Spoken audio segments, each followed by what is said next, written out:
And we're back on another exciting episode of Starfleet Boy. Indeed. Where we have a casual and informal discussion. I can only do angry Picard. You can only do angry Picard. You can only do rant Picard. Yeah, I can't do regular. So I can't do soft Picard. It doesn't sound the same as him. And then I've noticed that your Worf is also rant Picard. Yeah, it's the same impression for all the characters. Like Okay. even Data. I just add like not Deanna. Yes. Although when she's possessed, she has that weird kind of deep voice. We will destroy everything about you humans. Yeah, they have modified my voice to make me scary, and now I will take over the bridge. All right, so we totally have gotten off to a great start on this exciting episode of Star Trek: The Next Generation. This episode is already more interesting than the episode that we're going to review, right? On this casual and informal discussion. Welcome back, Sean. It's nice to have you. Hello. Thank you for having me. I was able to catch up on a lot of internet things, and you got me all excited about the Star Trek animated series with your videos. So. Yeah. You've been watching videos as well. Wolski's videos. You've been watching everyone. Yes, the Watcher in the Woods. Well, the Watcher in the house. In the house, yes. Man, I don't know. Maybe I'm in the woods. Look, I don't know. I don't know where your house is. There aren't any woods in Florida per se, but we do have swampland. Okay. We have areas of seclusion where you could like disappear, but I don't go. I don't explore strange new worlds and new civilizations, alas, unlike my Star Trek counterparts. Yeah, we don't go on road trips like Gary. That's that man has an amazing life. He does. He leads such a fantastic life. It's true. And as we the Trekker Prize. As we speak boringly about a boring episode. No, we speak entertainingly as about a boring episode. He's off like at a Halloween party. Yeah. I mean, it's pretty awesome. I did go to a Halloween like a happy hour thing. It was fun. Okay. I dressed up this year as myself. Oh, really? Well, yeah, it's Starfleet. I was just wearing a Star Trek uniform. I wear that more times during the year than I don't. So, fair enough. I went to work dressed completely normally. I had no costume.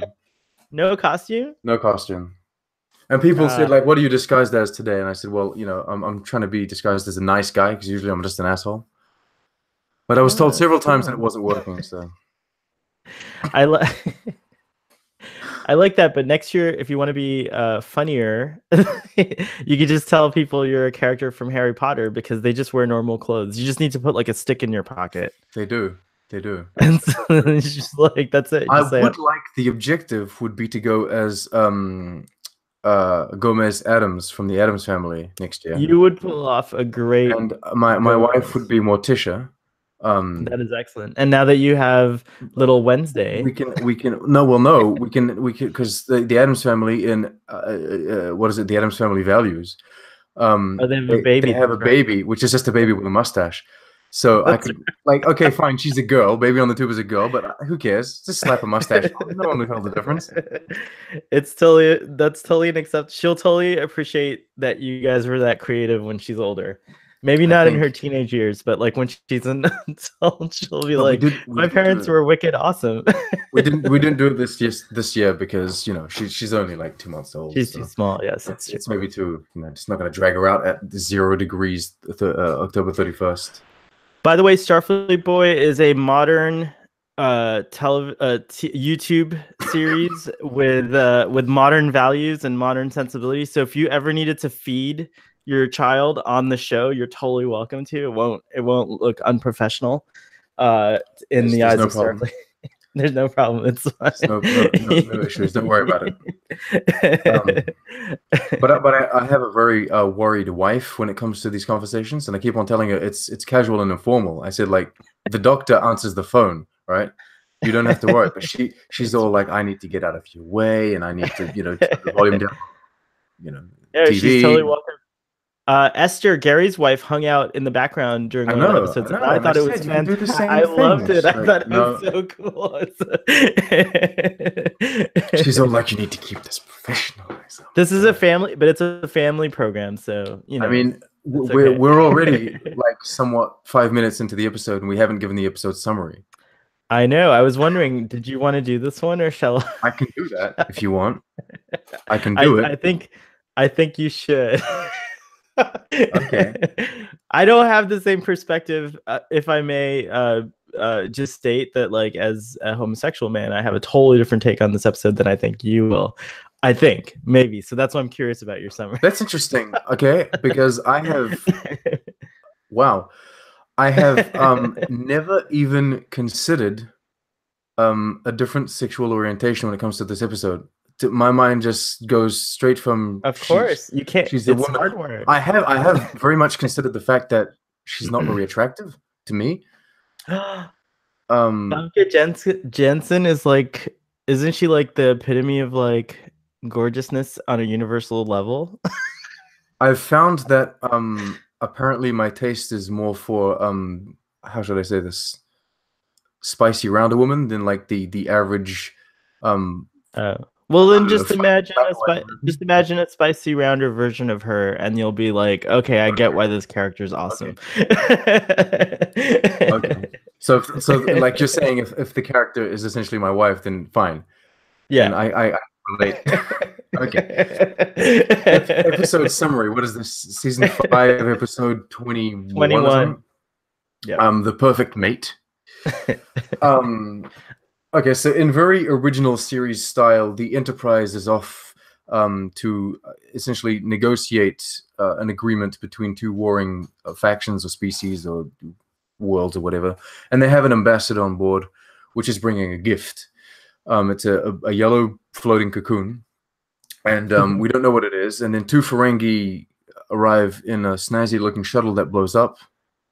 Two Ferengi buffoons, if I'm Two Ferengi buffoons arrive. One of them is played by actor who plays Rom in Deep Space Nine, but it is not Rom; it is just a Ferengi. Anyway, so their shuttle blows up. They get beamed on board. You pretty much already know they're going to, be up to no good, and they are up to no good. They're trying to steal the yellow floating shiny cocoon.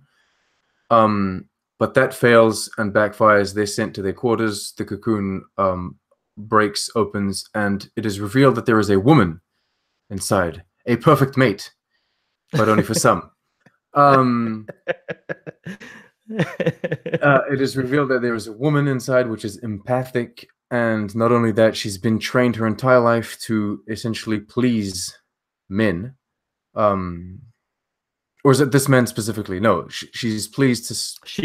She's trained to please him specifically, in that she's like made like the most educated in certain ways of her people. But her empathic abilities enable her to please pretty much anyone. Man. Yeah, she can. Yeah, then she's in this like third stage of Ponfar, and no, that's not what it was. Okay, so she comes out of the cocoon prematurely, which is a big problem because not only has she not like met her mate, but she's also like intensely sexualized at this point. She's got a sex drive on hardcore. It's crazy for a family show to be. It is. It's very intense. This is very Gene Roddenberry. This is a very Stevie episode. This is almost as bad as the Crazy Six Planet where Wesley falls into flowers. I was sweating. I'm sorry. It was a very uncomfortable sometimes situation. TNG turned the steam to 12. To 12. That's true. Anyway, so what happens next? There's she goes crazy and has sex with everyone on the ship. She goes no, crazy. I'm just kidding. That's not what happened. That's not what happened. She's all tempting everyone and doing whatnot. And the ambassador essentially locks her in her quarters. There's a big discussion between Beverly Crusher. Hold on, sorry, I have to interrupt. I try not to open another man's gifts. Oh yeah, we need to talk about that. Yeah, let's go on. Sorry. Okay, so Picard and Beverly have this discussion about how it's immoral to have her locked up in quarters and la-di-da. So Picard remedies to that, but simultaneously, these Ferengi schmucks, which are still around, these buffoons, they managed to like knock out the ambassador. Geordi, what the fuck are these Ferengi doing near me? Get them away from me right now. Absolutely. I would prefer to be surrounded by Romulans at this point. Anyway, they knocked the ambassador out, which puts Picard in a strange position where he has to essentially do everything the ambassador was doing. But he's going to be tempted by this very tempting woman, right? Yes. One might say a mutant. Ooh. Anyway, the story plays out where he is tempted. From what I understand, they do undergo this kind of mating ritual, Picard and her, where she's bonded to him, and that's a big no-no. But she says it's fine. My husband will never notice because I'm still empathic and I can still, please him. It's just that she's been bonded to Picard. And then the trade, well, it's not the trade agreement. It's like the alliance or the union. Yeah, and in my notes I actually wrote this down. They're called the Crian and the I can't find it on my notes. So well, the only interesting... the Vault, the Crian and the Vault, and they used to be two brothers that were they were ruling a vast kingdom, and they fell in love with a woman and it tore them apart. It was very much like Helen of Troy, where the Crian stole this lady from the vaults, and then they brought her back to Crian, and so now they've been fighting ever since, the two peoples, and they've grown, of course, technologically on both sides, etc., etc. So hundreds of years later, they want to try to reunite. Like, they just want to put an end to the fighting and like kind of move on. And so ceremonially, they're recreating essentially she's like giving Helen back to the vaults, like saying, okay, well, here it's been 100 years since the spirit of whoever got reincarnated. Here she is. It's like, some kind of thing like that. Okay, so that's what I got. That's what I got. They're still able to do that. The ceremony is like works, and then the ambassador wakes up at the end of the episode, and he goes back home, and there's this very small discussion with Picard, which is how were you able to, like, not be tempted? And Picard's just like, go home. So he was tempted, but Picard doesn't lie, so he didn't lie. And I don't know if I missed it, but I think that she actually, did you say she does imprint on Picard, right? Like, that was the thing is that she was supposed to imprint on the guy. But the discussion, I think, what they were trying to create in the discussion was, okay, so that's the episode summary. Right. Okay. Transition. I think the discussion that we're supposed to have here is that she kind of, this woman becomes the perfect mate for the person, right? And so she adapts to the person. And so she would be different to you, she would be different to me, she'd be different to Picard, and she'd be different to this guy that's only interested in trade agreements. And I think the argument is she's much more interesting and like open-minded and better as a person, imprinted to Picard, rather than this dude that is boring and dull and all about trades. Right. And I think she knows more things, she's open to more things, she's just, I suppose, and it's harsh to say this, but a better person, or a more fulfilled person, let's say. And I think that's the idea behind it. And she can still please the guy, and she'll still fulfill her duty, and she'll still be there for this guy for like all of their lives. It's just that she will be a more complete person having bonded with Picard. And I think that's the discussion they wanted to have. I think you're right, and the episode's so intricate and nuanced in some ways, and so silly in other ways. Like, it's so funny. There's like really good themes presented here, especially. What's that? You like this episode? I'm saving it for the end of our discussion. No, yes, okay, I did like this episode. Okay, I'm not a fan of this episode. I don't inherently hate it. I'm just bored by it because this isn't the kind of television that I usually watch.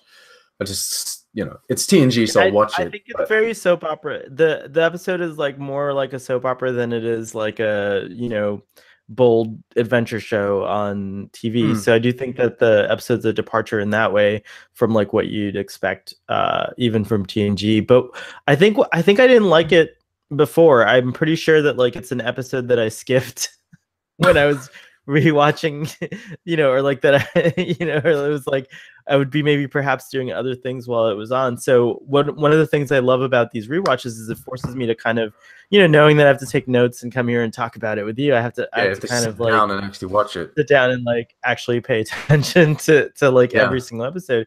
And I found a lot of value in it this time, but I think a lot of it has to do with just something that happened before in our discussion on the Wesley Starfleet Academy episode. Is I found myself just being like really fond of seeing Famke Jensen and Patrick Stewart like meeting as actors for the first time on screen. Okay, I see. And you know what I mean? Like, and they work together later on. And then there was that like reference of the mutant. She's like, I'm a mutant, some might say. And I'm like, oh my God. Like, okay, so you're fond of the how should I put this? The irony, I guess, of like how what they would later, because of course the X-Men series comes after this. So it's like at this point they had not too far after, because X-Men 1 is like 2000.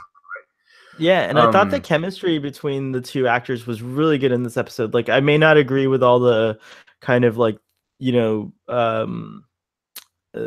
the story points being interesting or anything like that, but at least the performances I thought between Famke and in universe, this episode is kind of but in the real world, like, it's full of cultural references, which is fun. Yeah, yeah, I would say so. And it like kind of makes it. It doesn't. It might. It might not get me to watch it again ever. But knowing it, like having watched it once, you're like, oh, that's cool. Like there's all these things. Okay, it's like having a guest star that like Dwayne "The Rock" Johnson, right, plays in an episode of Voyager. Exactly, and, like, it's the same. Even if someone doesn't like the episode, you still go back and watch it because there's The Rock and it's funny, right? It's funny, yeah, exactly. So I do think that that's the case. There is, I don't know if you did your research any further. It's not required for Starfleet Boy. Just FYI, you don't ever have to do research to be on Starfleet Boy. So if anyone out there is like nervous, don't be nervous. That includes you don't have to do research. The computer knows everything. No, your Siri is absolutely broken. It's true. It's true. Tim O'Connor, the actor who played the ambassador, is like a legend, or was. I believe he passed away, but he was on a show that I used to watch called Buck Rogers in the 25th century. And if you ever get a chance, do you know this? I will have you know, Mister. No, I'm a huge fan of the Looney Tunes' Duck Dodgers. Oh, nice. And so at the time when I was very young, and when I used to watch, this used to like be on television. This is like maybe 2005 something. I would watch this and I was like, Duck Dodgers, and then like everything in the show is a reference all the time. Everything in Duck Dodgers is a constant reference. There's nothing on screen or that you hear that isn't a reference to something that already exists. From like they even have the same communicator sounds as the original series. They like every ship is like basically a Klingon ship but with a Martian in it. And they even have like a crossover with the Green Lantern. Anyway. Oh, wow. And so I thought I don't remember Duck Dodgers. It's funny. It's amazing. Anyway, the show is called Duck Dodgers. Yeah, well, they have this Aquaman guy. He's called Seaman. And like they mock the fact that all of his conflicts are always aquatic based. And so he uses the word aquatic too much. He's like, I'm glad we could settle our aquatic differences. Like, come on. Anyway, it's hilarious. Anyway, I was convinced that Duck Dodgers was a reference to something, and so I looked it up when I was younger. I was like, oh my God, Buck Rogers. And so I watched not an episode but snippets. I couldn't like I was very young. I couldn't just sit down and watch an episode of Buck Rogers come on. But I did watch snippets of it, and I was like, oh, this is very early science fiction, right? Yeah, well, not early, but like it was. I think Buck Rogers was a response to. After Star Wars came out, I guess it's early cool science fiction. That's what it is. You're right. Because before this, I think science fiction, you saw the strings like pulling the ships and like, you know, it was really, yeah, it's true.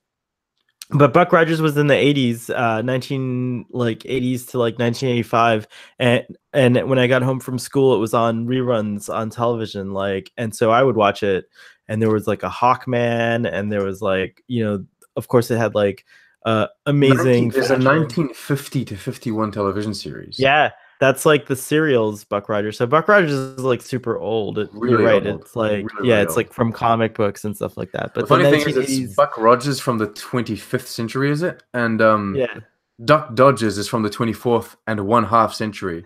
And I love how they take the time to say that. They've got like Tom Jones singing the theme for Duck Dodgers. Oh, really? Singing like actual Tom Jones? Yeah, actual Tom Jones. Singing from the 24th and 1/2 century. All right, now before we end the Duck Dodgers segment, you have to sing the theme. I forgot how it goes. Frozen in time and space. Something like that. It's Hey Siri, play the theme to Duck Dodgers. Sorry, I couldn't find the theme song for that show. It is a shit device. I'm sorry. Should we get right to our notes then? We can. Okay. You talked about I noted. Oh wait, go ahead. Okay, so first of all, racist Riker, because he doesn't want the Ferengi anywhere near his quarters. Oh my gosh, that's true. He says, "Find them some quarters far away from mine." So I'm like, okay, that's is that racist, or is he just does he know that he's just annoyed by Ferengi in general? But is that not racist? I know it's probably racist. I don't know. I think it is, but I think it was correct. But TNG made it correct to be racist towards Ferengi because they were just like jokes, right?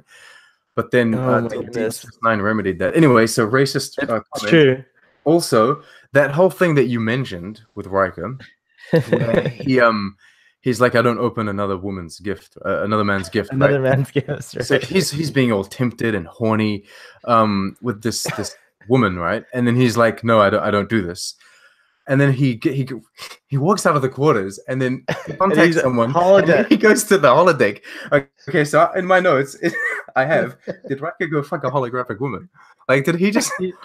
Yes, I think that's what I think he did. I think 100%. Minuet. I'm sure there's some Minuet program that it's too steamy to show on television. So does he? Okay, so in Quarks, right? When you do this in Deep Space Nine, when you go to the holosuites in Quarks, I suppose it's all about it. Yeah, it's all about the sex rooms. Yeah. I suppose he has a hallway, like a darkly lit hallway with sex rooms, and then there's another side where like Jake can go and do rafting or whatever.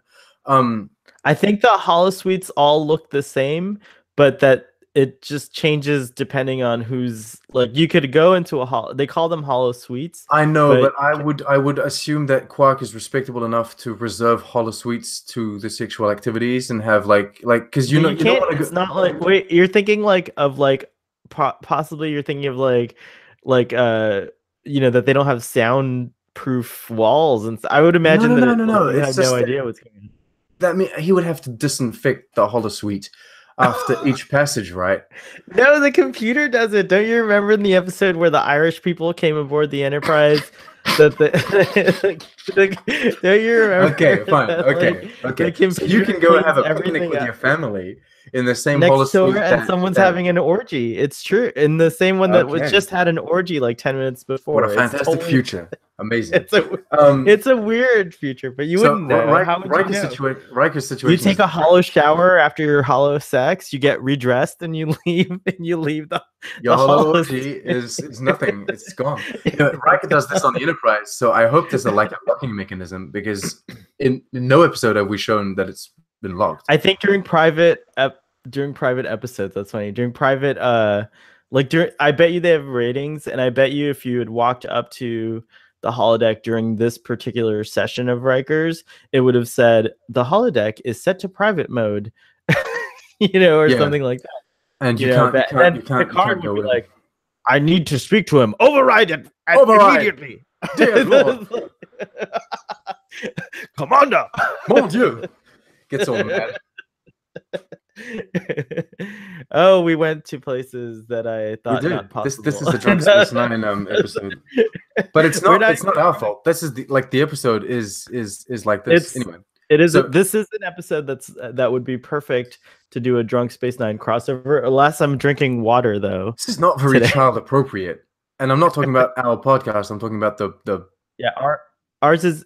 We do put the warning on our podcast, by the way. But Oh, okay. since But so TNG YouTube. did not. No, well, no, but like They should've again, warned people. This episode was, I mean, you were getting all steamed up. well, now as an adult, but as a child, I thought probably that it was really boring. Yeah, I would assume so. Like, I was probably like, oh, this is one of those episodes where the Ferengi are just being annoying and Idiots, right? Captain Picard's in love, and I wish he was in love with Beverly, not this lady. Which, by the way, the scenes with from my notes, all the scenes with Beverly in this episode are super charming to me. I just thought that like it was great. They have breakfast together every morning. It's cool because it's a prequel to the Picard show. I just want. It's true. It's so true. Someone's gonna have to do a supercut of every Picard and Beverly scene from TNG, so that you can watch that before the Picard show comes out. Do you hear that at the real Ketwalski? we have a request for you, please. Can you please do a Jean-Luc and Beverly supercut? I wonder if that exists already. I don't know. But like, okay, so this is assuming Beverly Crusher will even be in the Picard series. I mean, I don't know how she can't be, but anyways, they killed Picard's family in Generations, like off screen in a fire. They could have done. They might do the same thing to everyone from DNG, right? Where's my old crew? They all died in a fire. I hope that the trailer has like a version of like a classic song sung really slowly with a guitar and an aging singer of some sort. Like it would be cool if like who Mick Jagger. If like Mick Jagger sang the theme song to the trailer of the Picard show. As we like have scenes of like Captain Picard racing across the galaxy to visit his. A flute would be more appropriate. Just like a flute solo. I play the flute every day now. Or his Resican flute, actually, yes. Anyways, we are so digressing on this. Sean, you're like not focused at all on this episode. I know. I'm sorry. Can I just go through my notes? You enjoy the episode. You get to speak. Geordi, when he's trying to like take the Ferengi away from the turbolift, mentions you have to come see the dolphins. And as we know, the Enterprise has cetaceans on board that are used for navigation, like some sort of navigational assistance, which is really fascinating to me. I don't know if you think that's cool, but they mentioned it. So if you needed a canonical reference to the dolphins, it's in this episode, and I think that's kind of awesome. Who came up with this? What's that? Who came up with it? In the technical manual, which I have here somewhere. Yeah, but why? I think why would the USS Enterprise D need dolphins to do anything? This is what. If you want me to, this is speculation, but I actually have an answer for you.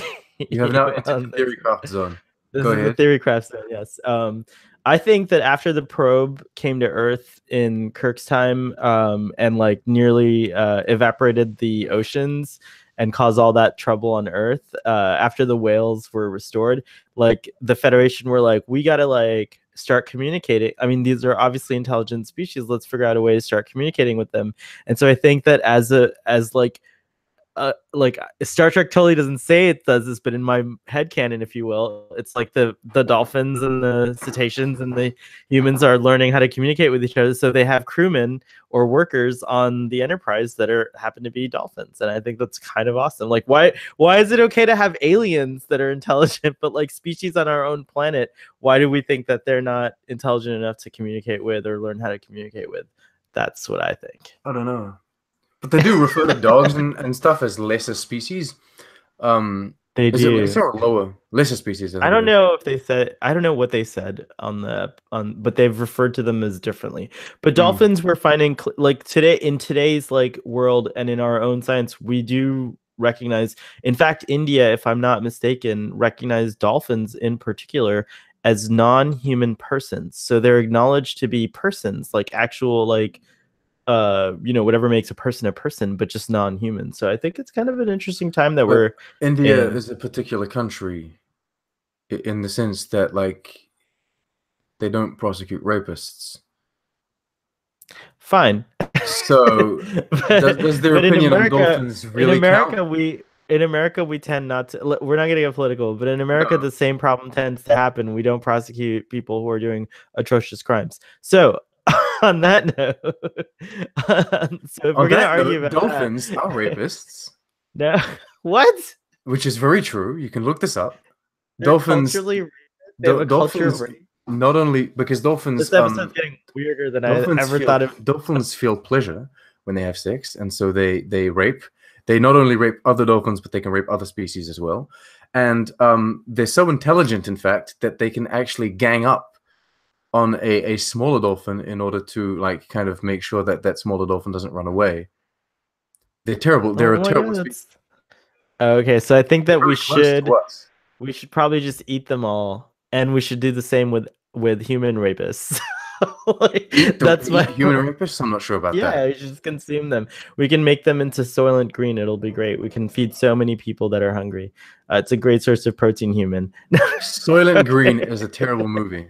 All right. The next thing I wrote down. Wow, I didn't know you were gonna attack me on my dolphin thing. Thanks a lot. Thanks for ruining my image of dolphins as like wonderfully intelligent creatures, and like now I'll never think of them. I'm sure they were very. I'm gonna only think of dolphins as rapists. I'm sure there are dolphins that don't rape other dolphins. There are surely dolphins that defend others. If I may offer you some advice as a non-parent, when it's time to teach your daughter about dolphins, please leave out the rape. Don't scare her about dolphins. Get off my bridge. No, wow. We already talked about how metamorphs are mutants, and I like that. Never open another man's gifts is something we already talked about. Let's see what else. I also had the note, if you need me, I'll be in holodeck 4. So we're on the same. This is how we got from holodecks to like rapist dolphins in like 3 minutes. It was such a weird Let me bring this back, right? Okay. The only thing I found worthy of interest from these two species that we meet isn't even regarding their own species. It's that the makeup that they use for one of those species will be makeup that they use for the Trills later on. Oh yeah, both of them actually. They're actually the same species, is what I got. Because at the end in the wedding scene, she has the marks, and so does he, and so does Tim O'Connor. But yeah, I actually wrote that down too. Are these like distant cousins of the Trills? Perhaps. Maybe. Could be an explanation. Technically, I know that a lot of people say that they retcon the Trills because we have a different Trill in TNG. Like he with Dr. Crusher. I don't see why we could like. Does it have to be a retcon? By the way, that's going to be a steamy episode too with Dr. Crusher. Ooh. Like, I mean, every episode with Crusher gets steamed, doesn't it? Like, it's true. There's like a lot of like a ghost rape situation as well. Oh my goodness. There's a lot of rape on Star Trek now that I'm thinking about it. Deanna Troi gets mind raped quite often. It's crazy. Something to think about. Wow. Perhaps. She seduces Picard with archaeology. She does. I mean, that's some sexual stuff, isn't it? It was good. I like that scene. Let's see. I thought, okay, come on. Did you think... I love how you're like just done. Just hang in with me for like at least the hour, and then I'll let you. It's fine. It's fine. It's okay. I enjoy this. I enjoy this much more than when I enjoy the episode. You're like, I can't be the only one that doesn't like it. No, you can't. I'm sure. I think. Okay, so if I'm not mistaken, when I spoke to the doctor, he said, doesn't like this. Yeah, he didn't like this episode either. Okay. That would it would have been very entertaining to have him just sit there. I know. And I like know. just I don't know. Well, he wouldn't have said anything. He would have just like exhaled for the entire episode, right? I think I give him a lot of stress. when I try to defend episodes he thinks are terrible, but I like it. Hey, you like what you like, right? Last time he got up, he walked away when you gave your rating. I mean, that says something. That was like he's not really on Twitter, but I imagine if you had to like take a Twitter tantrum and like make it real, that's what it would look. That's what it would look like. But you know, see, Twitter's nothing new. Oh my gosh, why is there no Twitter in the 23rd century? That's what I really want to know. I mean 24th century. There probably is. People are probably aware of what like their favorite artists are doing at any given time, because I'm sure there's still like singers and entertainers and actors. There must be actors, because the holo industry must be something huge, right? And also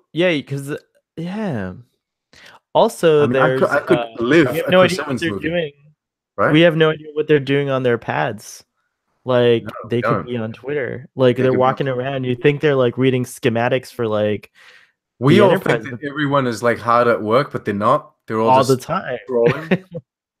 Space. Maybe it's like real life. And actually, there's no real way to tell when they're on duty or off duty, because everyone just goes to 10 forward in their uniforms. These are all questions, people. Oh my god, those people that were 10 forward. What was that? Oh yeah. That was the most cringy, terrible, horrible scene. I didn't like that. I thought it was a great way to show how she can kind of adapt to her audience, if you will, because like she again, and I have to say that like the growl was fun. The growl was fun that she did. And Worf kind of like all those. Yeah. It's just like we need a band of ruffians, right? And so let's just find ourselves some space miners. Why the hell are they on the Enterprise? They were like miners, right? They tried to justify it later on, because Picard says there are plenty of civilians on my ship, but I mean, and guests and civilians. Guests and civilians, I cannot control them all. But I mean, but even though it's done badly, think about that. We don't actually see that a lot on the show, but we are. I guess it's cool to be conscious of it, like that. Like, yeah, the Enterprise always carrying some crazy ass people. Cool, that is cool. That we see that there are these crazy ass people, but it was executed in such a terrible way. You can't like that scene. I agree. You can see what I like of it. It's hard to say that I like the whole scene, but yes, I do like aspects of the scene. And I did think that the space miners were kind of dumb. So yes, I agree. And even Data's dumb. Like the dude says the replicator's malfunctioning. I will go fix the replicator. What the hell? Come on, Data. I think I would have liked the scene better if we got a moment where like Kamala, the character, actually like maybe even got into a fight with one of them and like punched them out or something. I don't know. Oh my god! But then you would have had like a very, very aroused Klingon. Worf standing back there would have been all over that. I mean, she could have probably taken Worf too. I think Kamala. I don't think. Oh, come on. She couldn't have taken Worf. Like raw physical strength. I don't think she maybe techniques. Maybe, but you touched upon in your summary, though, one thing I do think that the episode gets credit for is that you do see Kamala kind of. I wish that, like, again, if it, this is one of those wishes that you express only because newer things, but like for back then, I think it's pretty awesome that you were able to do what you were able to do with Star Trek. But through the course of the episode, there is like an attempt, and I think it's successful in showing Kamala starting out as just kind of like not really having a personality or a direction or, like any kind of focus. And when she starts to like have more encounters with Captain Picard, you could see her kind of like line up with him to become his perfect mate, as she does. And ironically, as you also said in the summary, by the way, great summary, I forgot to tell you. But as you said in the summary, also, she ends up being a perfect mate to Chancellor, what the hell, Al Ulrich. She ends up being his perfect mate, because now that she has like the kind of characteristics that we admire about Picard and what she like kind of absorbed, if you will, from him, she's actually going to end up being like a great leader alongside Ulrich, and maybe even perhaps, as many times happens, like we as a civilization often are enamored of the, you know, these like great leaders who maybe aren't maybe are the wife of, you know, the president, if you will, you know, or something like that. So it's a cool, I thought that aspect of it was also cool. Okay. I don't even know how to put this. I'm just trying assemble words as best I can. Essentially, the whole deal with her is like if she bonds with a person, then she becomes like for that person, right? And then so she essentially acquires the knowledge and what have you for that person, and that becomes permanent. And in the beginning, when she emerges, she's kind of all, you know, sexually intense, and she's wanting everyone. Doesn't in the back of her mind, does she know that like if she would have bond with the first person that she found, like if she bonded with like that Ferengi guy, straight up, do you think she has enough restraint to say, I can't do this. This is not good? Yeah. Or do you think she willingly bonded with Picard because she knew it was a better choice? I do think that. I think that's a very. I don't know if the episode like explicitly states that, but I love what you just said. Like, I think that's actually absolutely what's happening. It's my take for sure on that. Yeah, for sure. It's really cool. But I do think that like that's also wonderful. It's a sad episode in a sense from a character perspective, because Picard, like, here's this guy who's like already, he as a character, we've already seen from him that he has real trouble, like, you know, crossing that boundary between captain and friend. And in this episode, like, another scene that I loved was when he's like, you know, it was kind of tongue-in-cheek, and Beverly says something, but he's like, Beverly, may I take off the uniform for a moment? Like, you could tell that even though Beverly is like his best friend, he still shows restraint around her and is always conscious of like being the captain. And I think that like that's a Riker and Deanna never do. I mean, they know when to be perfect. But when they're together, right? And they're like, be it as friends or as lovers, depending on you know, I suppose which the circumstance, the circumstance, right? Whether or not they want some. But yeah, they take off the uniform per se every time. They are just who they are. Whereas Picard doesn't do that. And here in this episode, I thought again, like, these are kind of like cool little, you know, for all it's worth, like, one of the benefits of watching, and we've talked about this before, so I'm just saying it like because I think it's a cool theme that we keep running across. Like, even though this episode's not going to go up there as like, you know, one of the best episodes of TNG, it does add some value when you're watching the whole series. Like, you do see these, like, there are every episode of TNG, if you watch it, brings some extra little color to your knowledge of this world, of these characters, of Star Trek. And I think that's great. Like, I do think it's done better today. Like, I feel like every episode of a series, when it's really good these days, is packed with all those things. Like, it's just balanced really well, as you also often, you know, reference when you're talking about stuff, which, by the way, I do have to do a shout out to Sabrina. I never saw the original. Well, I never even knew about Sabrina from the Archie comics. I never watched the comedy series. I kind of missed it. I was like too old, I suppose, when that started airing. So Sabrina the Teenage Witch, I totally missed out on. So my first impression of Sabrina was this Netflix series, and it was actually quite fun to watch. It was like a good show. So I got to give a plug to that. I used to watch the animated series. When I was very young, I wasn't too much a fan of live action series that weren't Star Trek.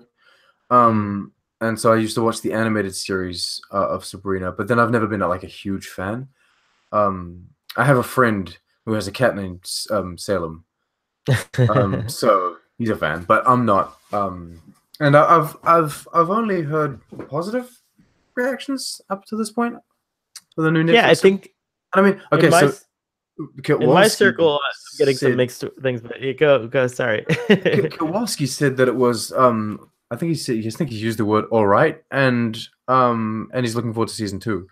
Which, I mean, he's pretty critical. He's he's pretty harsh, just like me. And so if Nick says it's all right, then I'm gonna go with all right. It's definitely not a family show. I'll just say that. Well, they did pretty much. It's like TV-14, I think it is. They made a point of saying that it wasn't. It's not your average teenage witch. No, it's a very interesting take, I think, on what even the original was perhaps like, without knowing it. I say that. What else? Let's see. I think I got all my points out. You have anything else to say about this episode?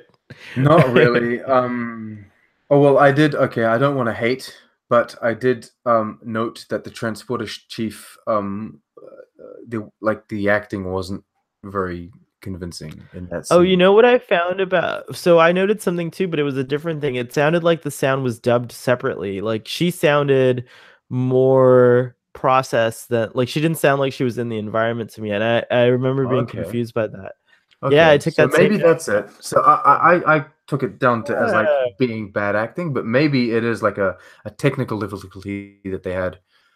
Maybe she had to re-record her audio or something, and so it's not as blended or mastered or whatever. Yeah, it's not as natural, right?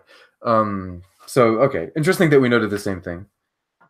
And I have ingots. Oh no, okay, she has clothes. It frustrates me that she emerges with clothes. Oh yeah. Yeah. Okay. Not that I wanted to see her naked or anything. It's just that it seems like she's coming out of this cocoon, right? And I don't understand why she has clothes. I feel like because she was supposed to be presented, like, you saw how spectacular. I think the cocoon, the stasis chamber, if I had to guess, was like designed to be spectacular. Like it was this light, like, you know, they could have been a pod, like a torpedo. They could have used a torpedo, but she wasn't grown in it. She's been living her life. They put her inside, and then they want to pull her out. And they're going to pull her out so that she could do the Jahamaraha with her guy. But like, that's not even what it was called. I know. It's like, she's been edging for 50 days. No, I'm just kidding. Sorry. Okay. We need to talk about what you said in the beginning of the episode, actually. Now that we've got all the fun and ridiculous stuff out of the way, you need to talk about. You said that you were going to have a different perspective on this episode. Oh yeah, I just thought that, like, orientation, I'm interested in that. I thought that it was interesting. A couple of things of note came out of this episode. The ambassador, who by the way is 200 years old, says that like metamorphs are very common on their world as males, and that metamorph females are very rare. And I just thought, like, the reason I said, like, I was curious, I think what I probably was trying to say is that I was curious about your reaction, because to me, like, Famke Janssen is beautiful, but I don't understand like sexual attraction. Like, I'm very much attracted to masculine things, so like I don't like understand like exactly things like her dress, her gown. I could tell it was meant to be like super revealing, as you could see like very, like, you know, provocative contours of her body in it, right?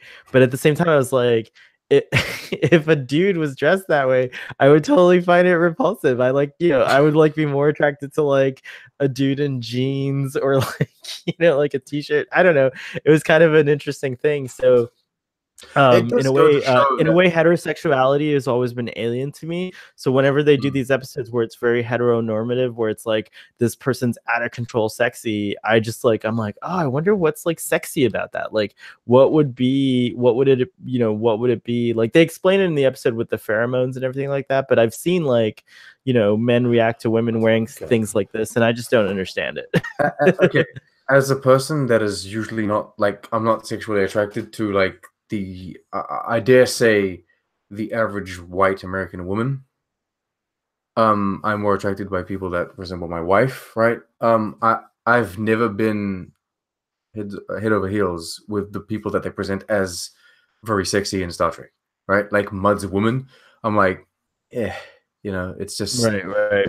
But I get the idea that they're trying to convey. It's more like, okay, she's supposed to be the sexy girl, you know, and I use that to like understand the episode. Like, okay, I'm using the like she's the sexy girl in the context of this episode. Even if I'm not attracted to her, you have to imagine what if I was, right? What if she was attractive to me? But it is interesting. This episode goes to show that it was very much written by a lot of heterosexual males, right?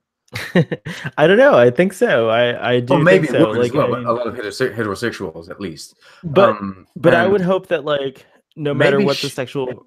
Go ahead. Sorry. Maybe the person coming out of the cocoon, it would have been interesting to have that person like this.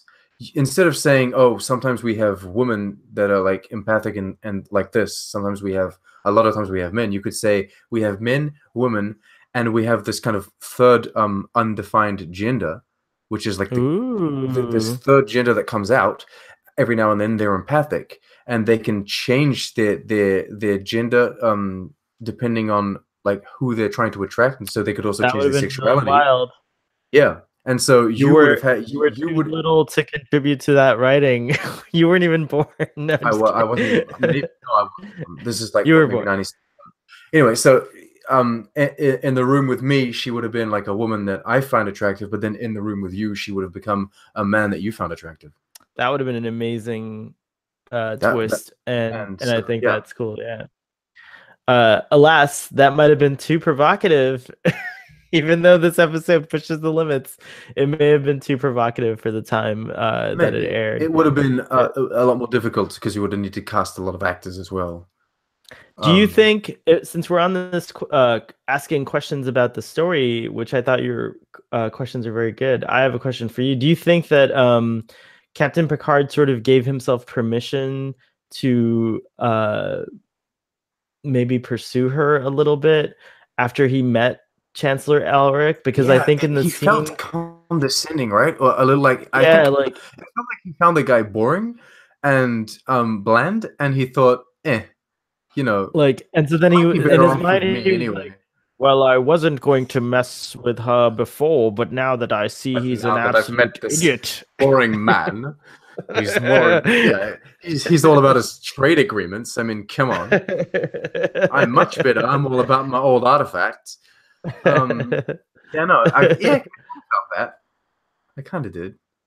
But I mean, he's a bad boy in this episode, isn't he? What's that? That's a bad boy in this episode. He does something very wrong, and then at the end, when the ambassador like asks him, he's like, "Have a safe trip home." He doesn't. He doesn't want to tell him. I know. He's like, this is actually one of the bad things that Picard did. He shouldn't have done that. Well, I mean, in all honesty, all that happens is he steals a kiss and then she bonds with him. They didn't like, right? Because Riker stole a kiss too. Yeah, but like he steals the last kiss. Ooh. In her bonding. But also, I mean, there is evidence. So we've learned that Picard will not hesitate to open another man's gift. Oh my goodness. She but you could tell she's like, even though she's like, you know, in this like hypersexual state because of her condition, you know, of biology, I guess humans go through a minor version of this, but like Vulcans go through it too, I guess. But anyways, heat. She's in heat basically or whatever. But I think that like from the beginning of the episode, she is charmed by Captain Picard's like kind of authority and also him coming to the rescue to her defense, when even though she's totally like you have nothing to worry about, I'm not like doing this against my will. She's still charmed by his like attempts at like, you know, preserving her liberty and stuff like that. So I think that like kind of, even though she is like very free in terms of like her loyalties at this point or her attractions, I think that she's still showing signs of being very attracted to Captain Picard from the beginning. And I think there's even times where like in the episode where she even says things like, I recall like lines like, you know, I didn't ask you back to my quarters. Like she's just like she's just very interested in him, and he's trying really hard to like reject her or keep her at bay because he doesn't want to like interfere with her culture. But at the same time, like he's not allowing himself to to have a friend, which is I think what she wants. And I do hope that in Old Man Picard, Famke Jensen make this sound a lot more nuanced than what I initially thought it was. Like when you watch the episode, it doesn't feel as nuanced as what you're like the way you're describing it. Oh, really? Yeah, to me at least, you're making this but a lot more I don't know how to say, well, nuanced, I suppose. But then what I like when I was watching it, it was just like, I don't know, Picard doesn't want to get his bang on, and then he does, and that's it. But do you see my point? I do. It's very interesting. Okay. Cool. Your point is more interesting than the episode. Or perhaps you need to rewatch it again. There was more racism in this episode, I found. When was that? Or is it just is it not racism? Is it just like cliches? But she says, "You can't stop me from being this over-sexualized woman," right? She says, "Can you stop a Klingon from being violent?" Or and then she says something else about some other race, a Vulcan from being logical, and it's like, well, yeah. That's kind of a generalization, isn't it? It's true, but in Star Trek, I think those stereotypes, I think that's what they actually are promoted. So human is what? Are promoted constantly. Arrogance? Even we as fans, don't you expect Vulcans to be logical? I mean, we don't get the nuances late until like Enterprise, where you realize, oh yeah, they're logical, but there are Vulcan extremists that like take logic and twist it, you know, so is and this stuff not like that. Is this not racist? Is it more like there's an established kind of way of describing? Yeah, there's a way of stereotyping species in the galaxy, but it's not a bad thing. It's just like, oh, well, generally speaking, Klingons are violent. Generally speaking, Vulcans are logical. And Klingons being violent isn't necessarily a bad thing, because I mean they're violent in their own sexual ways, right? But it's not a bad thing. To a Klingon, they're aggressive. Yeah, that's hot. Humans are what? Arrogant? That's how I define humans. Really? I guess. Well, how would you describe or compassion? Humans? I think we're like. I think they use compassionate. That's what they use in Star Trek. I think. I think we humans. You are hopefully one of them. And if you're an alien, it's time to come out of your alien closet here live on TV and let the audience know. But just assuming you're a human, I think humans are defined as being mostly curious. And perhaps compassionate and arrogant. I don't know. We're a lot of things. One word. You can find one word. That's not okay. That's cheating. Why do humans get everything, and then all of these other species always get one word? No, that's one-sided. No, that is a critique that I do have of Star Trek. I do think that is true. I don't think that we get one word for a human. Yeah, and don't say stupid or something. Curious, maybe. Okay. Curious, I think, is like the most appropriate word for humans. And remember, curiosity often kills. Okay, I have a heavy question. I think it's heavy. Which is my last big note, my last big question, right? The attraction is real.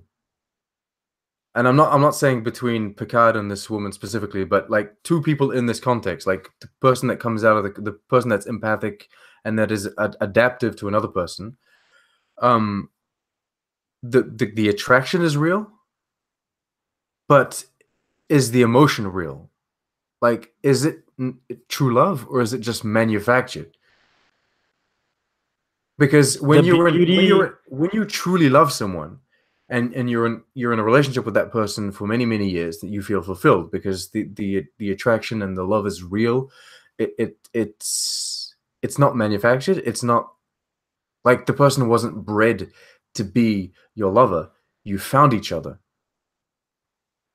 I think Picard references in the episode that arranged marriages were practiced on Earth, and that's because like in that one argument with Beverly over breakfast, she's like the guy's like a slave trafficker, sex trafficker, or whatever. Like, she's really mad. She's really mad. And his argument, I think we can expand upon that discussion to answer your question, because the argument there that he uses is that arranged marriages were common practice on Earth. He doesn't say specifically where, but we know as current humans, it's like we associate that with like India and some Persian and Arab nations as well still practice like a form of arranged marriage. Well, you're talking nowadays. Arranged marriages were practiced all over the world. All over the world, yeah. At one point, it's true. I will say that like I think that like that's the only context we as humans could possibly have to understand this situation, because ultimately, like, you know, we're like, even with the arranged marriage thing, humans just don't work that way. You know what I mean? Like, we don't like have the empathic abilities that she has. Like, she claims in this one scene that Riker is more empathic than he probably knows, but even Riker's empathy is it might be more evolved for, like, he might be pushing it to the limits of what a human can do because of his associations with Deanna and her training. That's probably what happened. What happened, but he still doesn't have nearly, I mean, like, she's like intuitive in a way that like is insane. Like, she can just like spend like moments with you and figure you out and then like present like you with your perfect scenario. Alien to us. It's completely alien to us. We don't know. And if someone's doing it, they're doing it completely unconsciously, because no one's come out and said I'm like a super empath and I can do, you know, like, it's like so that's we ain't got no mutants yet. Say about that. What's that? We ain't got no mutants yet. Or do we? But all right, so I think I'm gonna call it. I think this was a really good episode of Starfleet Boy, and now we have to come and see what our ratings were, and then you'll have to confess if your rating went up. I think it might have, because of our discussion. I have a feeling it might have gone up a little bit, but I could be wrong. But I'll go first as per tradition, and I give this episode a 7. I'm compelled to give it a 7. I actually like 7. What? I actually do I stand up? Do I do like the Doctor? Do I run away? No, don't what have is this? I really enjoyed it. I think my, like, to be honest, I was gonna start out and give it a 6, but I think talking about it, like, at least for me, and that's how much did you give the Best of Both Worlds? Right? 10. Okay. How is this only 3 points away, though? We've stated this on Starfleet Boy many times. Okay. Also, the ratings are just in the moment. They're not like necessarily yours are. So when Database One goes and compiles ratings, which I'm sure you've been writing all these ratings down, right, in your log, because you have like a huge my ratings. I don't. Yeah, your ratings. Yours mean nothing. Yeah, mine mean nothing. But at least you. I've compiled mine. So, all right, present your rating, good sir. Let's hear it. 3. Wow. Did it go up? No. Oh my gosh, a 3. I think you're just angry. Why? Why am I angry? You're just angry that I gave it a 7. I think you changed your rating to a 3. I give it a 4. It says 3 on my screen. Oh my god. I'm reading 3. That's terrible. This episode does not deserve a 3. Can you compromise? 7. Well, okay. Well, thank goodness our combined ratings bring it down to a 5. Right? That's fair. Well, I mean, I need the Doctor. Contact the Doctor so that he can give it like a 1.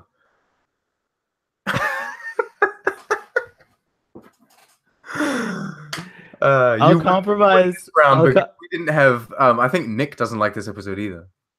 Yeah, but it only counts what's on the air. It's just you and me, buddy. And you're fortunate because Trekkie Rob was supposed to be on this episode, and I know he would have given it a higher rating. I know it, Rob. Yes, Rob would have loved this. There has to be something that Trekkie Rob doesn't like, right? There has to be some episodes that he doesn't enjoy. He doesn't like haters. I'm just kidding. I'm speaking for you, Trekkie Rob. Just kidding. I'm intrigued. You know what? I'm gonna ask him in our group chat. We're gonna do a poll. What episode do you actually not like? I wonder if he does not like an episode. I'm sure there is that one, and I think it would be interesting. Everyone has one, at least. We book Rob, for that episode. Like I don't think I liked. If you go back to early Starfleet Boy, like season 1 gets a bunch of 2s and 3s from me. Oh, season 1 is ass, isn't it? But see, like that's what I'm saying. Like from season 1 to now, I think the average episode value goes up. Like Oh, can I go on a rant? Yes, you can go on a rant. Can I do a rant? The podcast audience lives for the rants. So go Oh, ahead. really? Okay. Yeah, I'm told. That's what I'm told. People are constantly people are saying, "Oh, we should excuse Discovery's season 1, because look at TNG and how it got better over time." And I find it a completely stupid argument, because saying season 1 of this, like saying TNG season 1 was terrible, excuses Discovery season 1 for being terrible. Isn't like that's not a thing. Like Discovery season 1 isn't good, and TNG season 1 isn't good, and that doesn't make them both better. I think it just means that they're both bad. Like it does mean that maybe Discovery has the potential to get better, the same way TNG did, but it will never excuse the first season. I think that like the whole problem is, and we face it in a really wonderful manner here as we are friends, we've become friends and stuff like that. But I think what happens is that, like, just like in this episode, I'm like passionate about trying to raise your rating a little bit just because I really liked certain points. You're also passionate about, like, you know, your focal points on this episode. So I think this episode and this discussion is like a microcosm for everything else. Like, what I think people need to realize is that, like, whether you like an episode or a technique or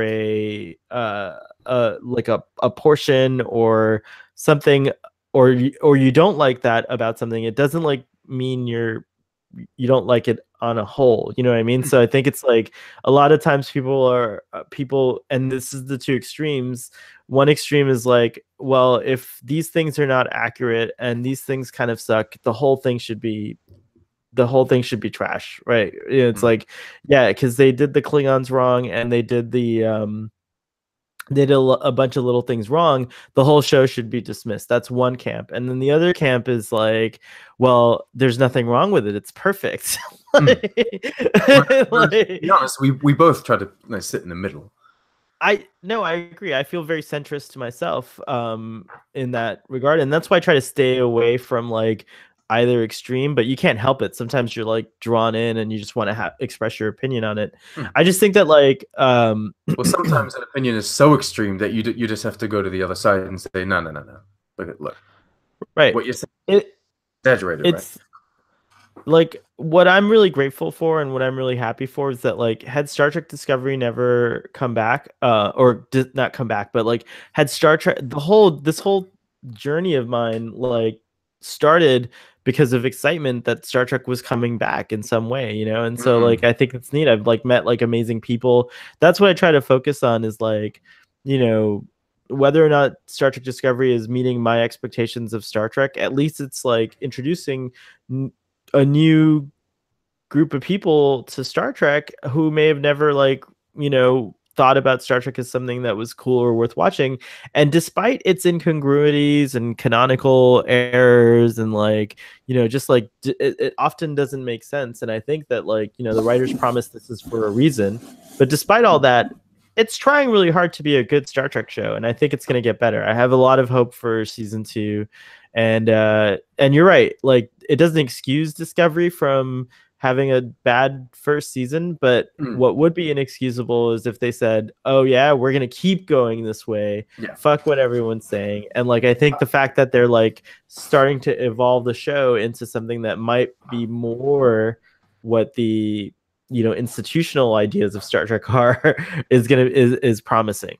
I just sincerely believe that a lot of the people that praised Discovery season 1 will find themselves in maybe 10-15 years regretting that, and they will come, like, I suppose, come back down to earth and say, hey, look, season 1 wasn't good. At the time, I was praising it because I was hype, etc. But let's all get real and be honest, the first season isn't good. And this is assuming the next seasons are very good, like it gets better like TNG did. And I think we'll come to a general consensus in 10-15 years and say, look, TNG season 1 isn't good, but the rest is. Discovery season 1 isn't good, but the rest is. And that's pretty much Yeah, how it goes with all of the Star Trek shows anyway. yeah, I think, Deep or Space any Nine season one show. is not very good either. Yeah. I mean, it's Um, not. Yeah, it's not as it's just that exciting. for the moment, I find it troubling that people, they can't take that step back. I mean, like the thing is, I think the ultimate goal of a Maybe TV it's the hype. show. I think the ultimate goal of a TV show, and we in particular take Star Trek very seriously, but I think its ultimate goal is to entertain the largest number of people as possible. Like that's how it sustains itself. That's like how it goes on. For those who find like the real deep intricacies and like kind of latch on to like the like minutia of it and go real deep, that's always going to be a minority in any fandom. You're going to have like people who like devote themselves to something, and then you're gonna have people who just are there for the lulz, if you will. You know what I mean? And so I think it's okay to have that. Like I don't think every single fan of Star Trek needs to be like as intense as perhaps I am, and I don't even think I'm that intense. Like But so I don't know. it is becoming kind of normative to be more analytic in the way one watches a show. Like the modern audiences, as time passes, the modern audiences do pay more attention to detail, to coherence and consistency. And this isn't just Star Trek, right? This is when it comes to like the MCU or any other great franchise, people are more aware and more concerned with details nowadays. Right. And that's how the fandom will evolve. Thankfully, though, these people that are fans now will eventually become those that will produce these shows, and they will transmit that, right. kind of But need just for think for a moment, just think about this for a moment. The people who are writing, producing, um, making Star Trek today, many of them are the fans that grew up and are here doing this. Like Ted Sullivan, I use as a good example. The show is surprisingly not what I would expect someone with his like, if Ted Sullivan was the showrunner, Star Trek would be really different. I'm very curious about him as a person because I know he makes references to like to things that I agree with, but then the show comes out totally totally bonkers. That's why I'm so excited for Mike McMahon doing Lower Decks. I know that Kurtzman will still be the showrunner, but it seems like they're having the show being created by McMahon, and so he's pretty much got the green light to do the show the way he wants it to be done. And Kurtzman's just kind of supervising all of these different shows that are going to exist, right? And considering he wants to make all of these shows very different and attract different kind of fans, I think leaving McMahon in charge, him being a hardcore fan, is awesome. Star Trek's taking note of what's going on in the industry, I think, and I think they're doing a really good job of kind of like creating like a mini version of like what's going on with the MCU, and like they're taking note of all these things, and I think diversifying and like providing different kind of like tones to their series is wonderful. Really and the more shows like that come out, I think Discovery will fall into place and people will understand it more. Like they'll accept it for like the tone differences and things like that, where I'm just like, once we have the animated series and then the Picard show, like I think it'll paint a different landscape of like where Star Trek is headed. It's just that they started off with Discovery, which was maybe not the best decision. Starting off with the radical change was very ballsy. They should have maybe started off with something like Picard, which then people will say that. But wouldn't you say that their gamble is because that's the reason why Picard's coming back? But wouldn't you also be able to say that their gamble paid off? Because like they did do this dramatic shift. They created a lot of controversy, but it's making shitloads of money, enough that the studio's like greenlighting projects that like, what I'm saying? Like it's hard to say, right? But I feel like they could have done the same thing with a show that was less controversial. Because this may seem ridiculous, but if you stumble upon a YouTube channel of someone talking about something that you've never even thought about in your life before, but the person is passionate, right? The person is intense and explaining these things with passion, then all of a sudden somehow you're interested, And that's because that person is kind of in love with what they're showing you, in love with what they're telling you. And I feel like Star Trek's the same thing. Like, you didn't have to make Star Trek for the general audiences. You could have made Star Trek for Trekkies with all of this, like, and then just the love and the passion that you show in the series that you make would have translated to the general audience. But then, Well, like, who am I to say this? Because they made Discovery and it's successful. right. So And, they made the right choice. I do see your point, but also, like, I think that, like, I've seen that question kind of posed to some of the, I forget, you know, we get so much information. This might be from my imagination. I don't know. Just inventing But shit I now. could have sworn I saw like a similar type of question posed to maybe Ted Sullivan or one of the writers or producers associated with Star Trek Discovery. It's hard to keep track of everyone. I try to follow, you know, these people on Twitter, but sometimes you don't know who's who. But anyways, I could have sworn that, like, the response was something like, well, we are making it for the fans. Like, I think the people genuinely thought like fans would accept, you know, everything. But there, you know, it's obvious because of the changes happening in season 2, it's obvious that there was weight to what was being said.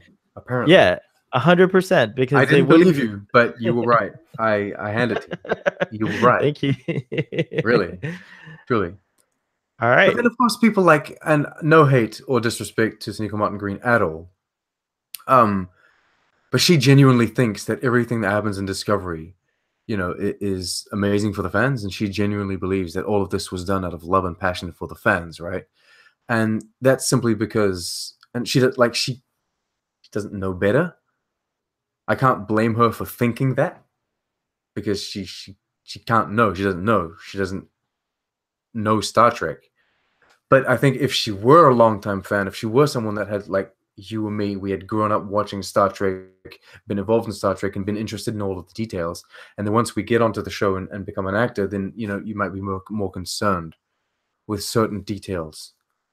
I think it'd be hard to find a fan of that level who's also a successful actor, only because that's where you need to find them as writers, because a lot of them have become writers. Yeah, but I think that's where again, my argument consistently has been, like, I don't think I can blame the writers too much about the faults of the show, because on that level, if you close your eyes and you just kind of listen to the dialogue and what's happening and the events that are occurring, there really aren't breaking from. It might not be great writing, but it's okay. What's that? The technobabble in Star Trek Discovery is. Yeah, it might not be. It might not be the most sophisticated writing at this point. No, I agree. Well, I agree. It might not be the most sophisticated Star Trek writing we've seen, but, like, I mean, I love it, but Insurrection exists, and, like, I love it, but, you know, I think, like, on a more general note as well, if we're not talking about just specific lines of dialogue, when you think about how it was written that the Klingon Empire managed to overthrow like 80% of Starfleet, or 80% of the fleet, like the numbers that they're showing us, it shows that they're not fully aware. Right. It's this argument's been made before.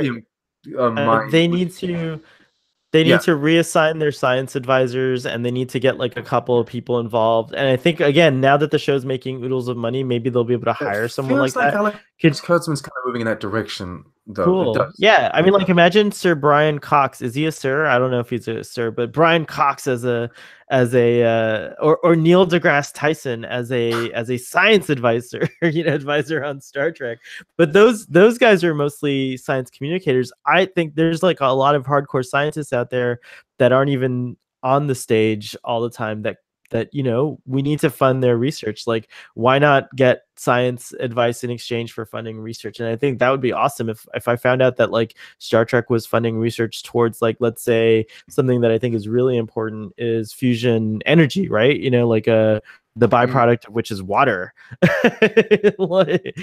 So, like, how cool would it be if, and those are the kinds of science advisors that would know their shit about, like, how a warp engine might work, or like how a mycelial network might be you know, constructed, or like how traveling through it might look, or stuff like that. So again, I'm not saying Star Trek Discovery doesn't have science consultants.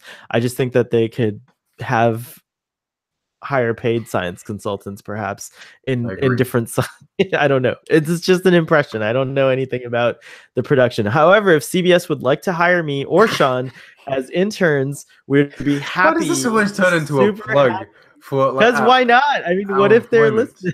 You know what? You know what? What would be awesome is if CBS and Paramount found a way to put the differences aside, at least just regarding Star Trek.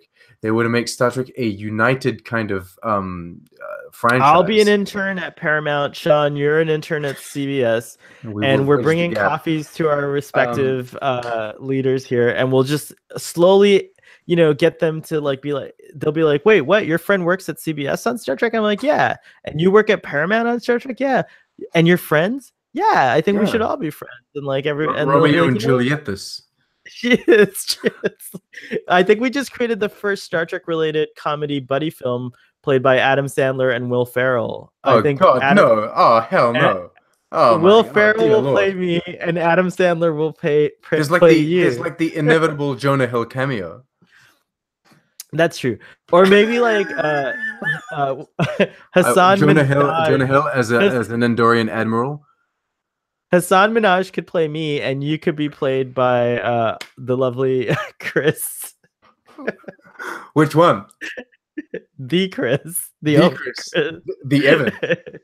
The Evans, of course. The Evans. Chris Evans and Hassan Minaj can play interns, one at CBS, one at Paramount, and they're like working on their respective Star Trek projects, and it's a hilarious comedy. I would watch that. I would watch it. Evans. And they'll need to hire us as consultants because the characters are based on us. I know. So it's perfect. I would have to spend so much time with them. And and me too. By the way.